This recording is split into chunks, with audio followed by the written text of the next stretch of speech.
welcome again to the big match. Today, an FA Cup special with two ties from yesterday's sixth round, and our main match is a thriller between Spurs and Manchester United. Oh, chipping it in, though, towards McAllister, off the top of the crossbar.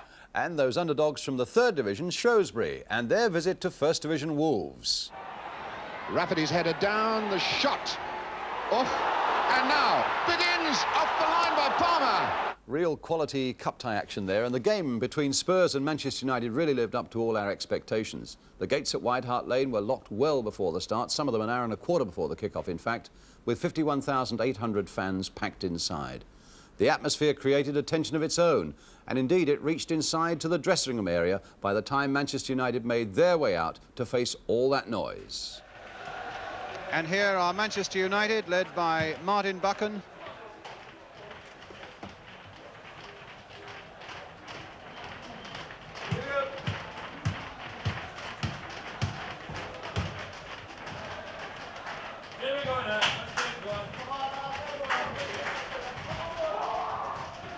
And behind that door, Spurs waiting to come out.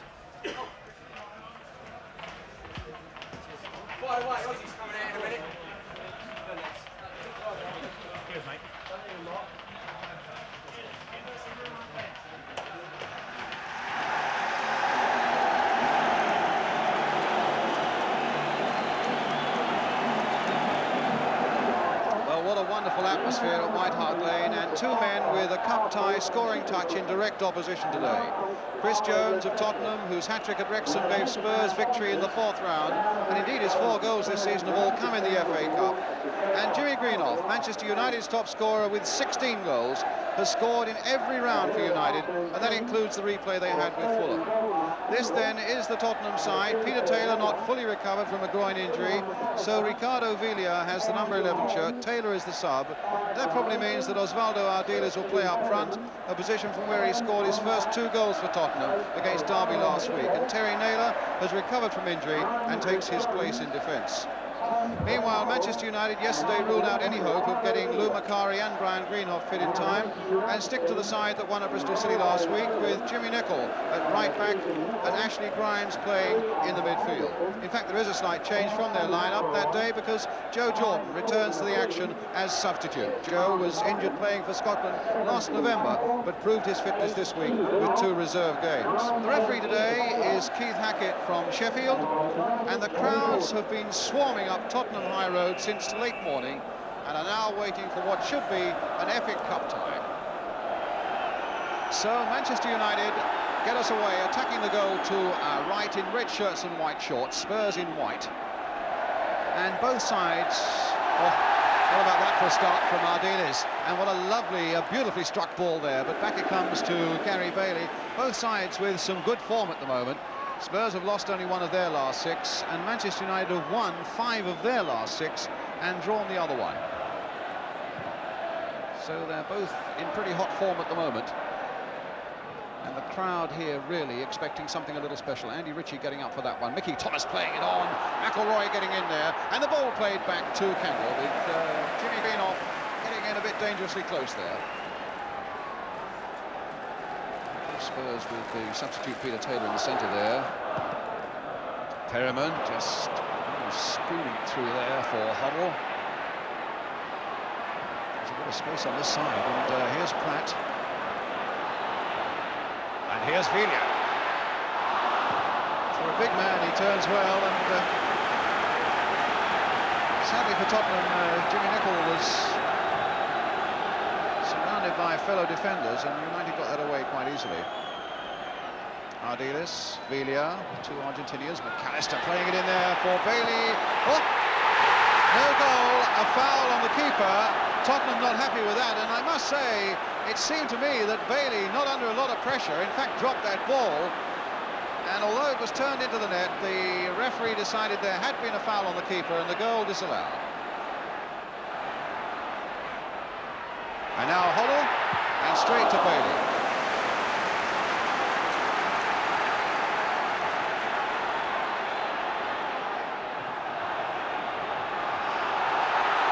Now Hoddle, and Spurs beginning to find their touch. Oh, what a good ball there from Hoddle. And here's Villa. Can he turn? And it was clumped away, in fact, by McQueen, but a good little spell this for Tottenham. Ardiles brought down, free kick. The foul by Jimmy Nicholl, number 2, on Osvaldo Ardiles, number 8. And a free kick for Tottenham from the sort of position where they might just profit. Hoddle, who can almost make the ball talk in these situations, can bend it and curl it. Lacey up on the far side, I imagine more as a decoy than anything else. Hoddle chipping it in though towards McAllister, off the top of the crossbar. Well, a lovely free kick again. Hoddle clipping that beautifully, inviting McAllister, who made it with a really firm header off the United crossbar. Right, playing it for Villa again. Played in for Perryman, and now cross in, and Ardiles' header saved by Gary Bailey. Played in there by Terry Naylor, and the header held by the Manchester United keeper. Jimmy Greenoff misjudging that. Jimmy Holmes.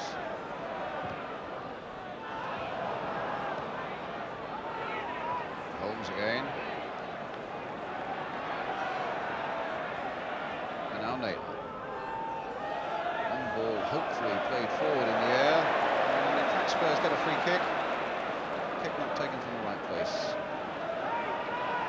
I thought there wasn't a great deal of profit to be had with McQueen so dominant in the centre of that United defence. When he played in the air, there's a fair chance he's going to win it. Except that Ardiles has won that one!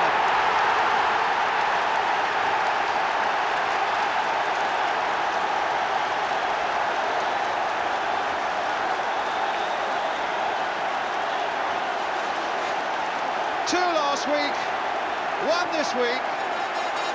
It took so long for him to get on the score sheet here since he joined Tottenham, and my word, that's the most important goal he scored for his new club.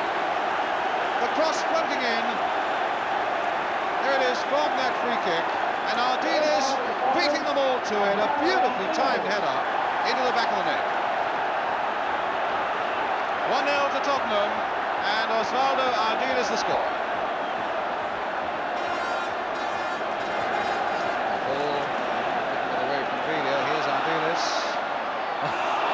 Turning on the ball and turning around into trouble, and in fact Sammy McElroy's being called to the referee, and he's going to get a yellow card.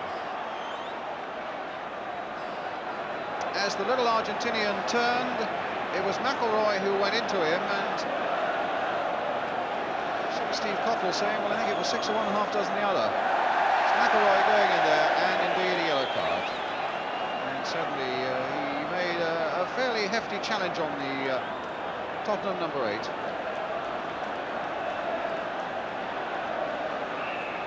Hoddle with the free kick. Lacey's come up on the far side. Lacey got the header as well. And Jones! Oh, my word, what a tremendous save. McAllister and Jones getting in there, but the linesman had been flagging for a moment before that happened. Just look at the piece of goalkeeping here, though, by Gary Bailey. It's Jones who sticks out the left foot, and Bailey hits his post on it, I don't know, but he's still got his reflexes working well. But the whistle had gone for a free kick. 16 with the fellow next to him, Tommy Kavanagh. A little bit of geeing up to do at half-time, I would think, which comes up in about 3 minutes' time. Naylor, long ball forward, McQueen again there to dominate it, but this time it falls for Villa, who's gone past Grimes. A touch in this time for Jones. Wide again for Perryman over on that right touchline. A nice cross coming in towards John Pratt. Hoddle with a shot. Down goes Bailey. Flag was up and whistle gone. What a beautiful struck volley though by Hoddle. Perryman again with the cross. And McQueen with the header. There's the volley. There's the scrambling save by Bailey with the flag already up.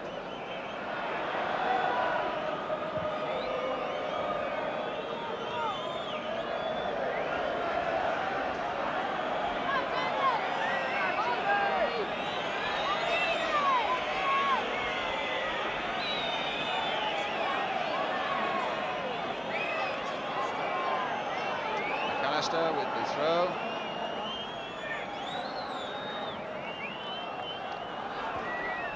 Ardiles.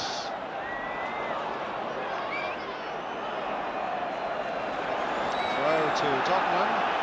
I'm not too happy with that. I think he felt that McAllister ran into him, but that's a good throw towards Ardiles. And no penalty.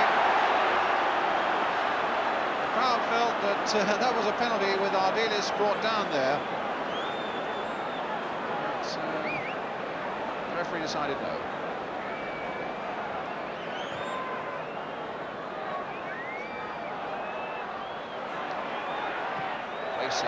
Proofing that into touch as the half-time whistle goes, with the sides separated by the beautifully headed goal. What timing it was too of Osvaldo Ardiles, his third goal since he joined Tottenham, and that one clearly the most important.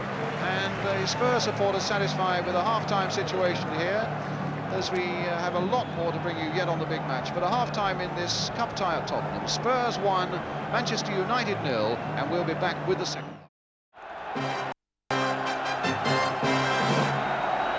Welcome back to White Hart Lane for the start of the second half of this sixth-round tie. Spurs leading by a goal to 0. Osvaldo Ardiles the scorer of that one. Now Spurs in the white waiting for Keith Hackett to get him away. Attacking the goal to our right. Manchester United in red shirts and white shorts. And in fact, Spurs to get this far have had their say up in the northwest, having beaten Altrincham and Wrexham after a replays on both occasions, and Oldham Athletic.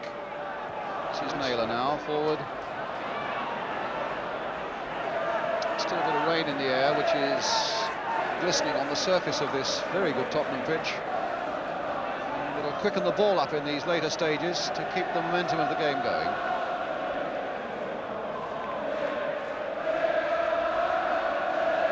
Bailey with the kick for Manchester United. Coppell's header. Lacey.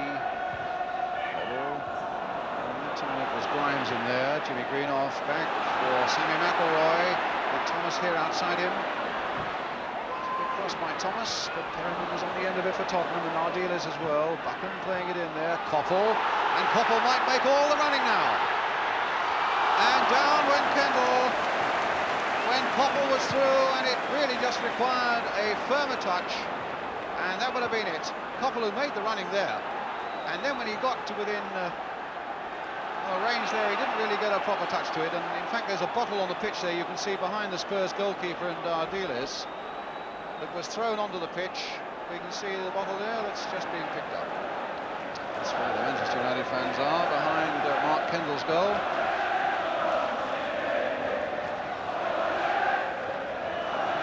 And Joe Jordan doing some more warming up exercising on the far side. It really is just a matter of time now before he's brought on.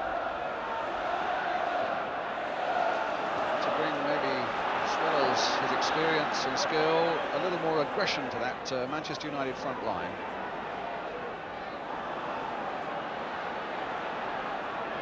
McAllister, Ardiles, McAllister, with Pratt outside him. He spotted him. That's a nice ball for John Pratt, and a good run by Pratt as well, but the cross may not be quite as good. Jones somehow performing miracles to keep it in, though. Here's Hoddle. That's a good cross by Hoddle as well. Jones! And really diving in to get that. And Spurs, it seemed impossible really for Hoddle to find a way of getting that cross in, but he did.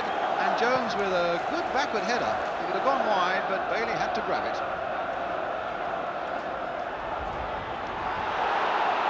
Now Greenoff.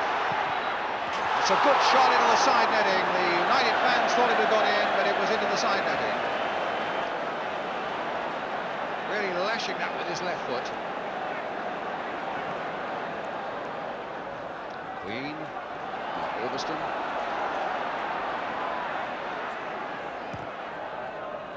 Played in towards Greenoff.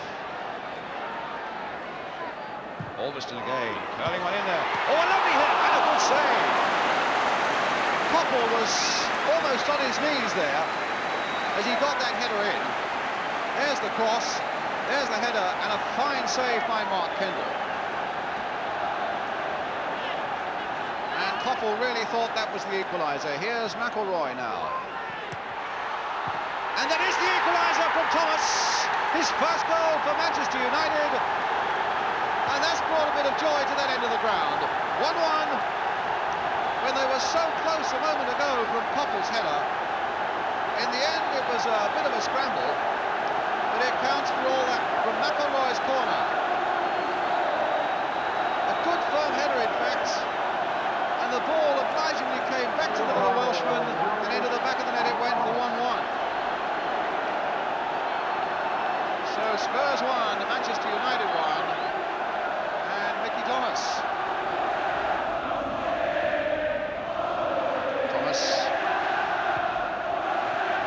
In towards Ritchie. Thomas again. Spurs have lost a little bit in this second half, and they've lost the lead as well. And there's a header just off the top of the crossbar, and Ritchie was so very close to really completing this Manchester United comeback. And Jimmy Greenoff, it was a firmly struck cross, and Ritchie got a good header in there. Joe Jordan will be coming on, and it's young Andy Ritchie, the 18-year-old who goes off. One out-and-out striker for another. Substitute for United, Joe Jordan.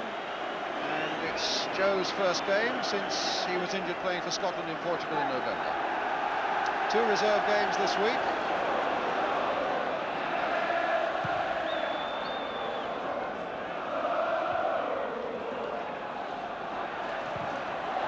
Slight miss kick there by Jimmy Nicholl. That wasn't quite a minute ago, but Thomas then hands it to Perryman. And Augustin in first.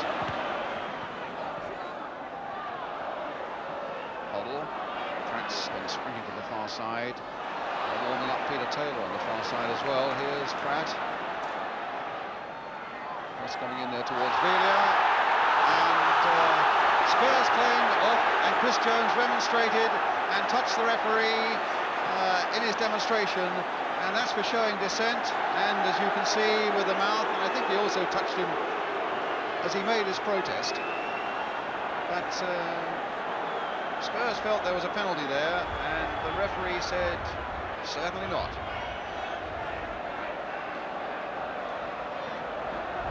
This was the incident.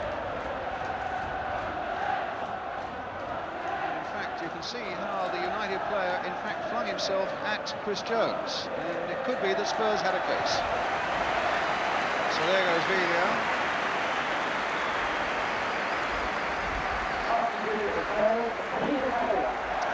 And Peter Taylor, top scorer with 9 goals this season, coming on for Tottenham.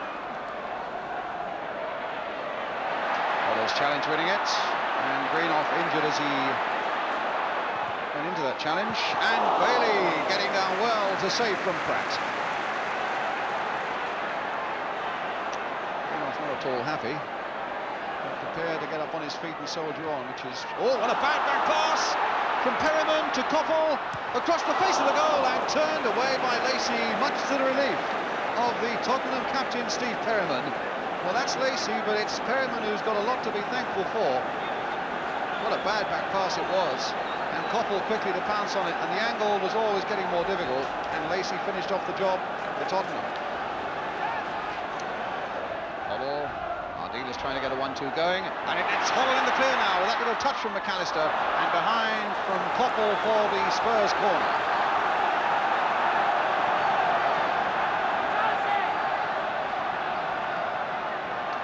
Lacey up.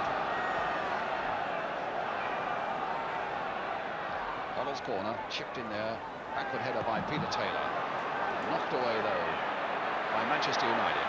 Holmes playing it in again, and an offside. Frustration there on the face of John Pratt, because blokes who've gone right forward, really on those occasions when they see the ball coming back in, or the possibility of it, should get back quicker than they do.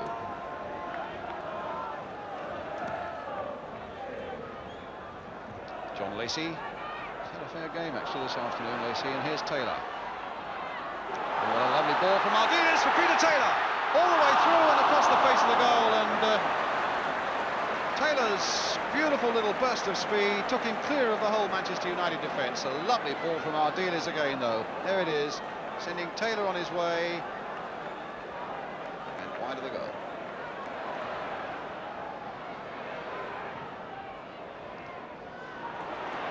Greenoff turning beautifully, and look at McElroy now, with Grimes alongside him. Grimes, oh, and a fine save by Kendall,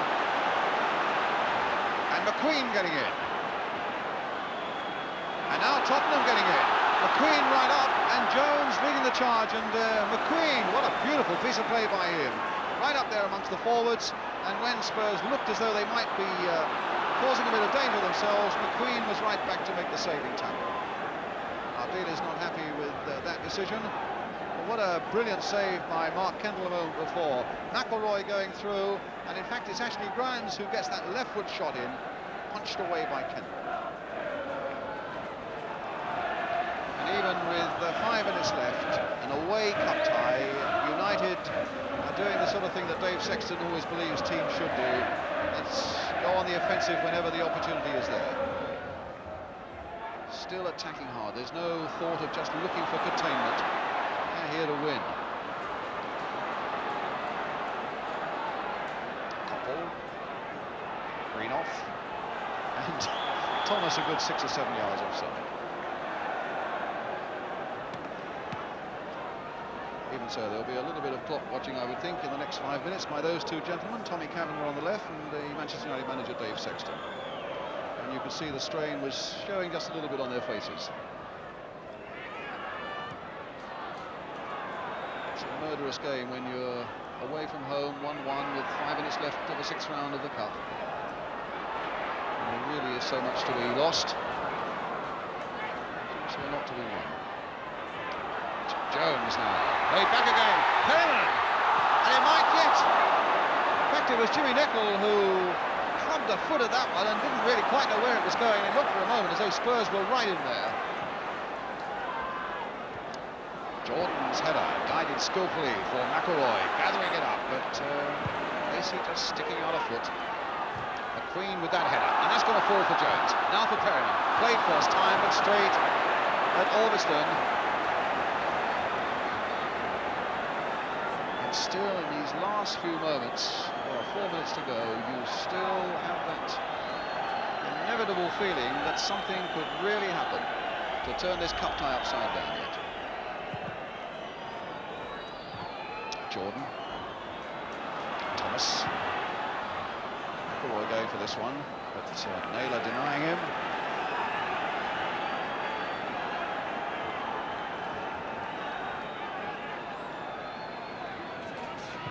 Thomas, a good cross, and perhaps a good piece of defence. Well, John Pratt never lets him down, and when that came floating in from Thomas, it looked a real danger point. Pratt used all his experience to get that one away. A corner then for Manchester United, which McElroy will take. They've got McQueen up once more, Jordan right in there, of course, and it was McAllister's header away. Alveston shot and a goal kick.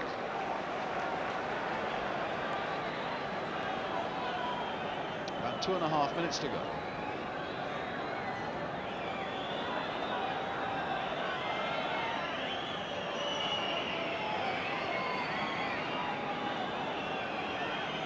Jordan McQueen played really well.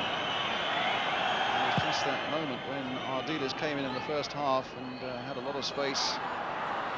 Something went wrong in that United defence in that particular moment, but they've looked quite reasonably secure ever since. And here's a break, and onside.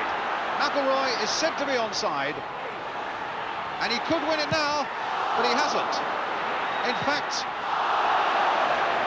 it was in the end Ashley Grimes who whacked it over, but McElroy really had a superb chance there, and Terry Naylor, the number 2, came to save Tottenham with that clearance there as the ball was about to cross the line. And Grimes well wide with his effort. Lacey playing it for Naylor. Referee looking at his watch. It's the final whistle. It's a draw and a replay at Old Trafford on Wednesday. And And really on their performance in the second half, you have to say that it's probably a replay that Manchester United deserve. Mickey Thomas scoring that goal in the second half after Osvaldo Ardiles had put Spurs ahead in the first half. Spurs, in fact, having so much more of the play in the first half, and indeed looked full of confidence and running. And when Ardiles put them ahead, you really felt they might have capitalised on that. McAllister had hit the crossbar with a header, of course, before that. But then in the second half, quite a transformation. Oh, and a fan there getting onto the pitch, and Ardiles doing a policeman's job and getting him off. As United come away now, knowing that and Dave Sexton, the manager, knowing they've got a replay, and I should think very relieved to have got it, to come away and to get a draw. Not so many smiles on the Tottenham faces, but a great feeling of achievement, I would think, as Tommy Kavanagh will smile whatever the situation. Well, that's the scene inside. The scene outside, as the crowd goes away, we have a final score line of Spurs 1, Manchester United 1. And our thanks to Spurs for giving us those extra facilities, for giving you an insight, a little look behind the scenes yesterday in that magnificent cup tie. And of course there's more of it to come at Old Trafford on Wednesday. And don't forget, still to come today on the programme, the 6th round tie between Wolves and Shrewsbury.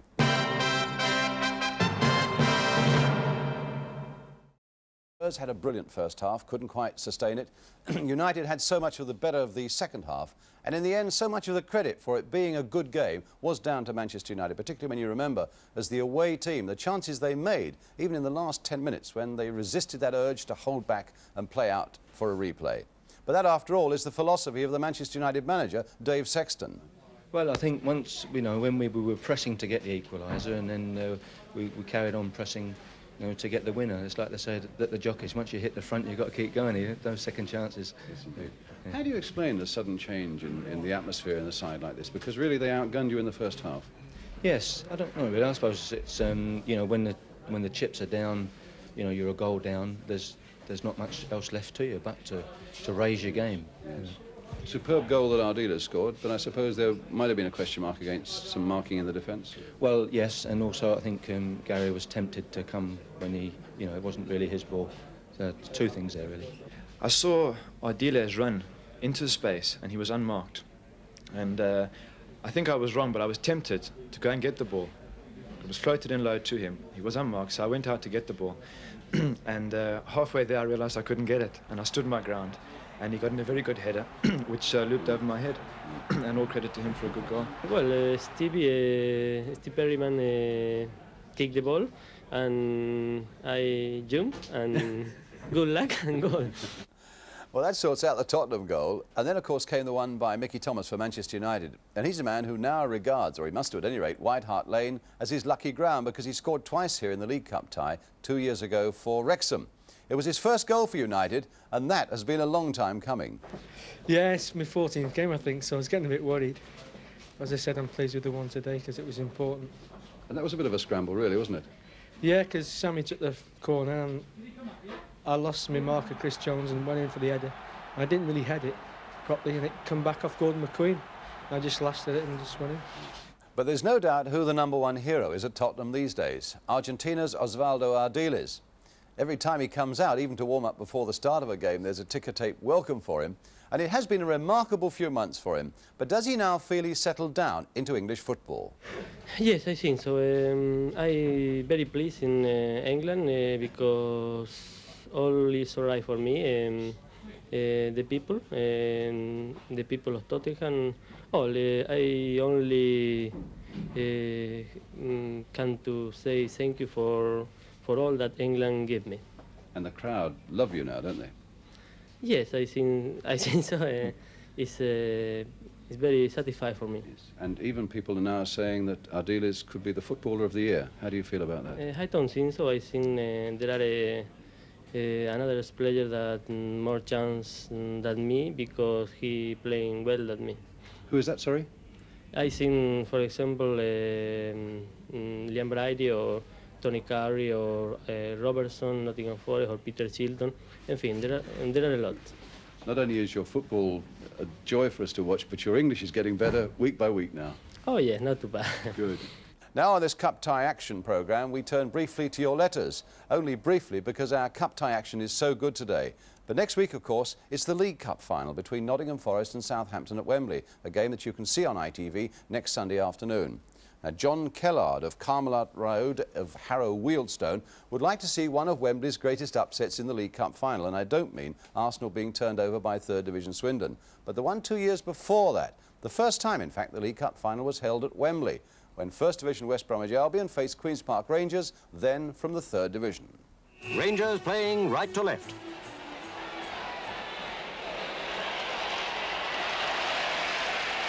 Albion soon attacked, and a goal looked possible. Spring it saved. Again, West Brom came storming on, and former Queen's Park player Clive Clark scored against his old teammates.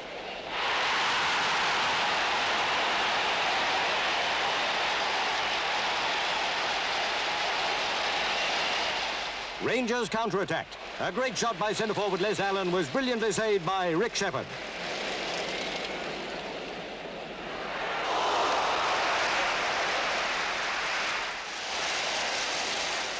It looked as if First Division class would be decisive when Brown passed to Clark, who scored his second goal. Rangers took their chance now. Morgan's header was in the net.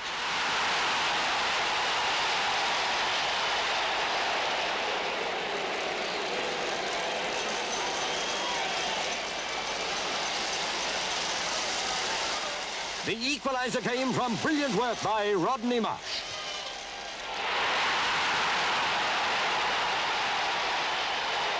Finally, the goal that gave Rangers the cup.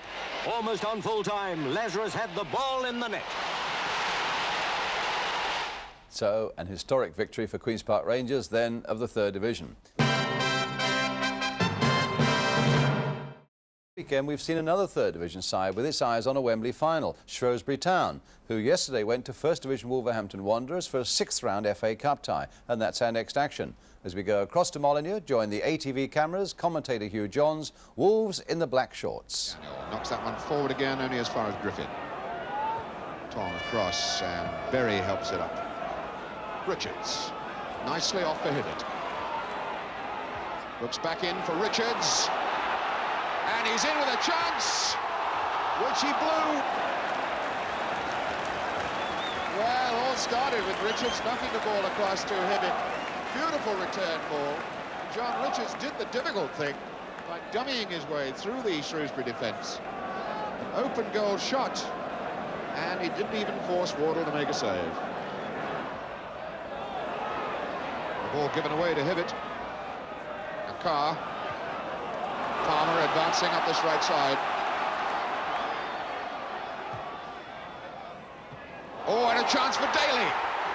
Great reaction, saved by Wardle. Oh.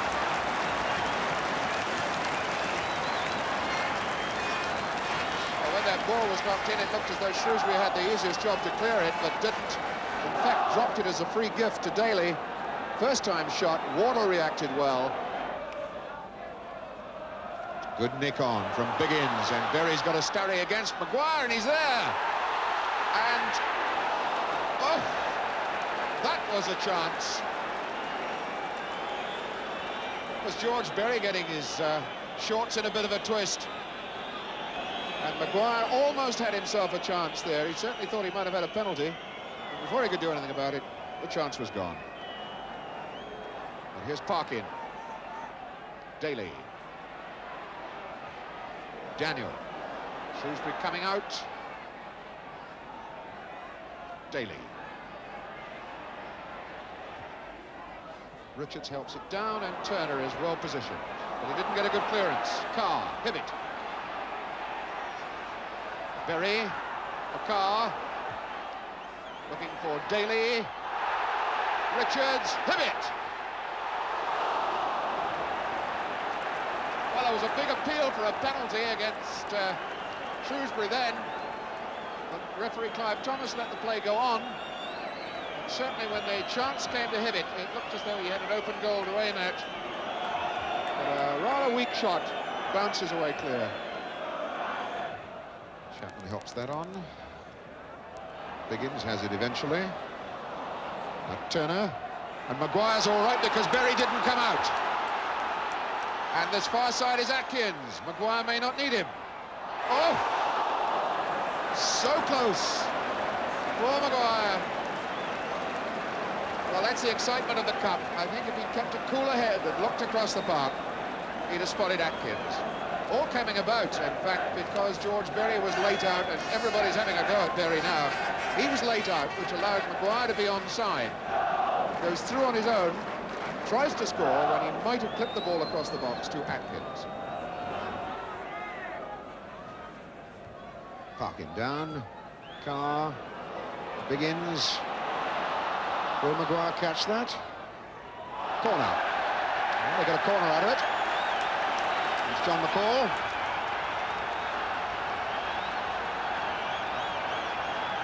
We'll be looking for Chapman in the box. Griffin has gone up more or less far post. Sammy Chapman is more or less near post. There he is, hand on hips on the goal line. Is Biggins.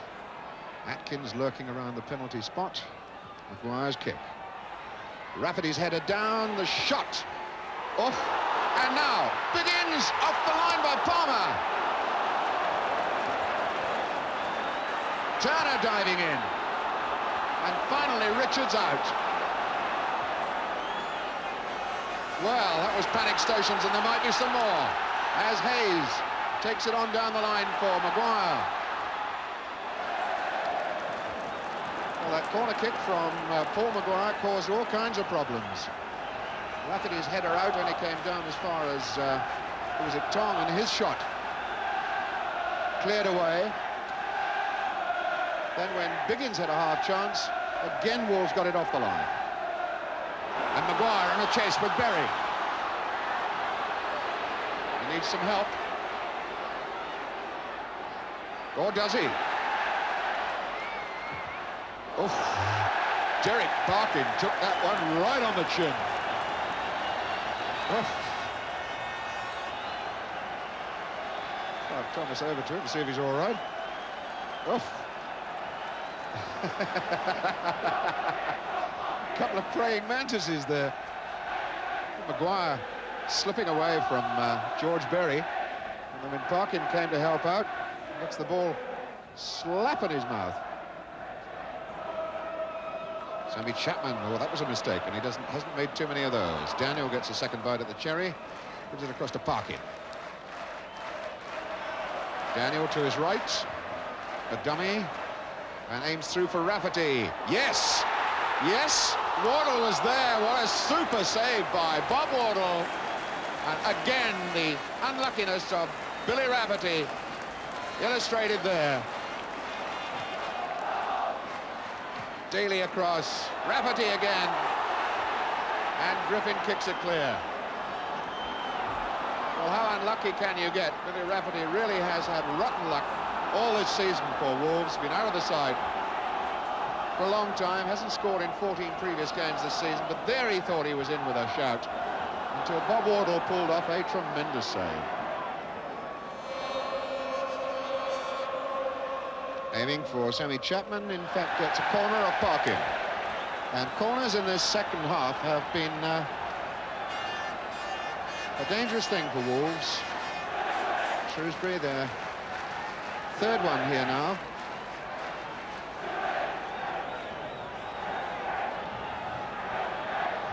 Maguire will take it. Looking for Sammy Chapman to get a touch. And a try. Superb try from the player manager Graham Turner. Once again, Maguire causing problems. The ball curling in. Chapman flick over his head, and then Turner, a shot which might have curled away from Bradshaw, but the goalkeeper hung on to it. Well, Shrewsbury, I'm sure, encouraged by no goals at half-time, are really coming at Wolves now. There's Biggins going in. He'll get there too. Looking for Tong. No, Atkins. Open goal. Here's Maguire. And it was charged down. Well, that was real cool stuff by Steve Biggins. Stopping the ball dead, beating his man, curling it across the box. 2 chances, the last one to Maguire, and somehow Wolves blocked the effort. Wolves with 6 in the box. And here's Palmer's kick. Wardle comes, got a good touch. Daly. And that was Wardle, a superb save again from John Richards on the turn. This goalkeeper, Bob Wardle, not too well known, only a couple of dozen games behind him for Shrewsbury. He is making his name this afternoon. That's the 3rd cracker of a save that he's made. Reactions to that shot from Richards, really first class. Down the line to Daly.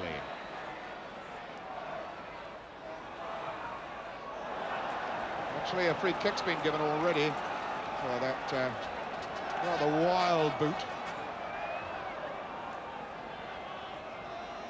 Clive Thomas, once of Treorchy, now of Porthcawl. Making quite sure that the free kick's taken from the right spot. It's Daly to take it. Several targets to aim for. Rafferty, touch. Rafferty again, and he's scored! Billy Rafferty's got it! He's broken the deadlock, and Rafferty's first goal of the season has put Wolves in front. 34 minutes of this second half gone. Free kick from Daly.